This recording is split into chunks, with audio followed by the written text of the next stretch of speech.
Welcome to Tarot Talk Tuesday. My name is Elihu John, also go by El, and I read for the collective. I am a Reiki master, energy healer, massage therapist, tarot reader. These readings are incredibly precious to me, and they are beautiful expressions of the love that is here for us. This week, we are experiencing some interesting energies. So, the title of it is The Path of the Highest Outcome. This is for October 27th and November 2nd. A few things have changed with my weekly readings, and I will just go ahead and start with the reading now and then explain more later. So, the path of the highest outcome. This week, we are cleaning out and choosing our highest timelines.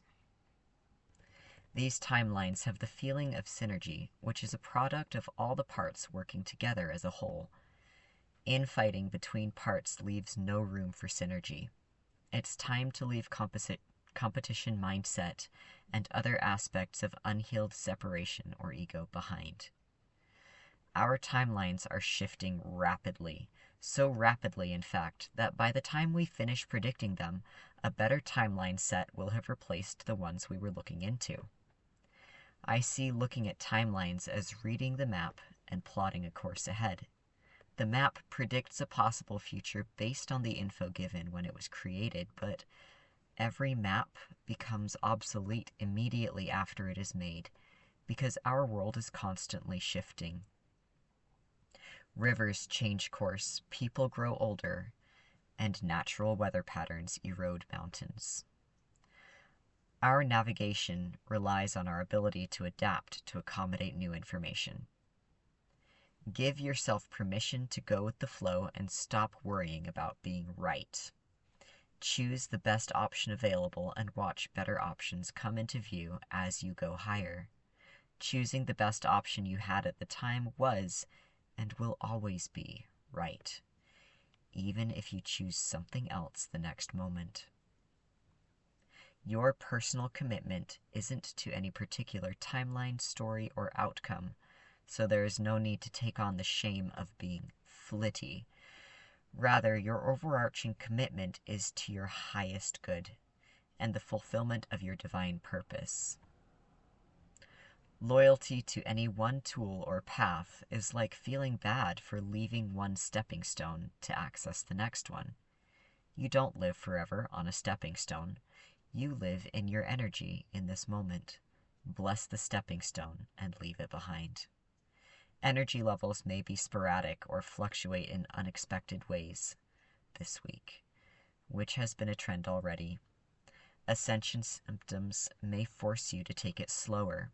If you feel you're holding too much and weighed down by it all, evaluate what to drop. Like the format of these collective readings, you may need to change and streamline how you organize your time and energy. It is important to simplify where you can so that you reach your destination. Freeing up your energy allows you to focus on the real work, which is what will bring your desired result. Drop the busy work and focus on the root goal. When your schedule explodes, that's a good sign that you are no longer in alignment with the tools that once served you. Choose effectiveness over loyalty to habits. Consistency is only useful if it is adaptable. Consider being consistent in your intentions and making use of the tools that make those happen. I love you, Light Warrior. Keep shining. Elihu John. So, this weekly reading is posted on my blog, and instead of doing the Wheel of Fortune card reading this week, what I have opted to do, that I was directed to do, was to draw the image that came into my head. So in this image, there's the imaginings of stepping stones in the sky, and as you go to the next one, you see a better land or a better path on your way. these stepping stones go through time, they go through dimensions, they go through multiple realms, to the point where you can choose one that you really like. But that doesn't necessarily mean that that's going to be the only realm, the only reality that is for you. You may come to a point where you will want to go higher. We always, it seems, want to go higher in our ascension, in our growth. And that's because that is the direction that we want to go.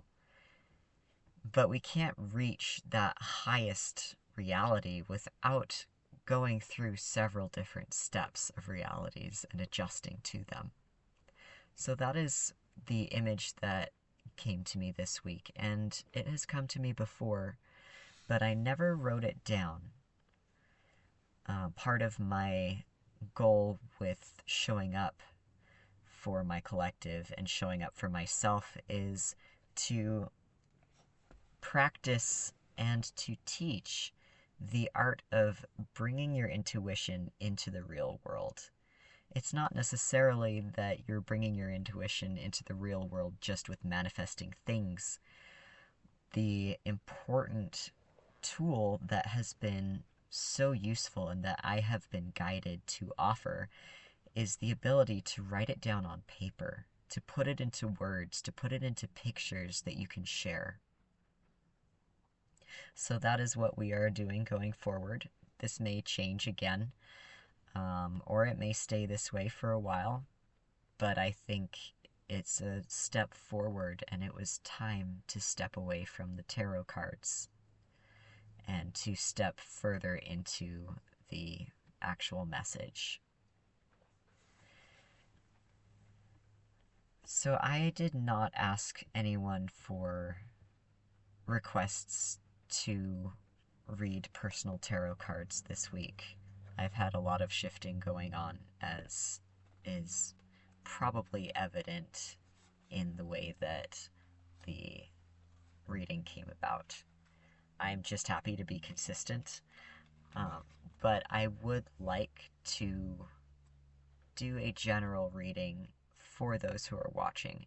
So I am going to pull from the Good Tarot by Colette Baron-Reid. What does the collective of people who are going to watch this video need? And bear in mind, this is not time sensitive. This is a timeless message for the highest good of all. And you will get what you need from it. We have Queen of Air, or Queen of Swords. Ooh. And apparently, we also have Eight of Earth, or Eight of Pentacles. So Queen of Air is talking about gaining wisdom in our experiences. We are meant to gain wisdom through our experiences. It's not useful to us if we can't alchemize it. And we are very much here to alchemize everything that we come across. We as light workers are capable. We are capable of doing everything that we need to do, and we are capable of getting where we need to go. We are capable of making our own way. Eight of Earth, or Eight of Pentacles, is talking about the continuity of our path and the continuity of our efforts. What I'm seeing here is that we've been playing, this signals the Fool card, actually. We've been playing on different precipices and looking down into different realms of reality, wondering what they're about, and wondering if we want to be in that reality or if we want to go to a different one. This is also hearkening back to the World Tree, saying we are in a period of manifesting our dreams and of reaping the fruit. Keep the vision.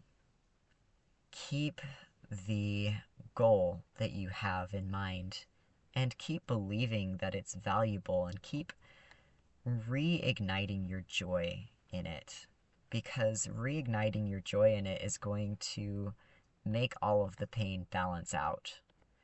Because when we go through hard times, what we are going through is translating into physical sometimes, but emotional pain, mental pain, all of these things are happening. And this violin is saying, wow, it's speaking to the collective experience of transmuting pain into beauty. We are on this path of beauty, you and I. And we're on it together, even if we may not know each other, or even if we may not talk all the time. That love is real. That connection is real. We are also looking at the merging of several realms. This is the message that I'm getting. We are looking at the merging of several realms that used to coexist on Earth. So we are looking at the merging of the Fey realm with our realm, the merging of dragons with ours. And it wasn't necessarily that they changed, it was that we changed. And we missed them. We missed them so much. But we are coming back into collaboration and communication with our loved ones from across dimensions. So bear in mind that this path is important because it's the way back to communication and to family. And you are deserving of family. And you are deserving of collective belonging. You are deserving of making your impact and experiencing what you came here to experience. But also, some of the things that you're experiencing here are not for the experience itself, but to get somewhere else. It's important to remember, like it says in the reading, to live in your own energy no matter what step you're at. No matter which realm you're living in right now, you get to live here in yourself. So come back to that. Clear as much as you need to in order to feel comfortable in your own skin again. This is the path of the authentic self. This is the path of finding out who you are and learning to love yourself again, even though you may have been taught not to love yourself and not to recognize yourself. I think that's a really beautiful message. It is 1, 2, 3, 4. As I look down, this is an angel number of ascension, of taking the next step, and of continuing on. As it said in the reading this week, consistency relies on flexibility. If you just show up for yourself, and you show up for your purpose and your cause, it doesn't necessarily matter what tools you use, so long as you use the tools that feel the most ethical and the most useful to you. And of course, we have our discernment of what is good and ethical, what is going to be kind to everyone. Take care. Have a great week. Be sure to take time for yourself as needed and to reevaluate things that no longer serve. Don't be stubborn where you need to be flexible, and don't be flexible where you need to be stubborn. Boundaries are good. Okay. Have a great week.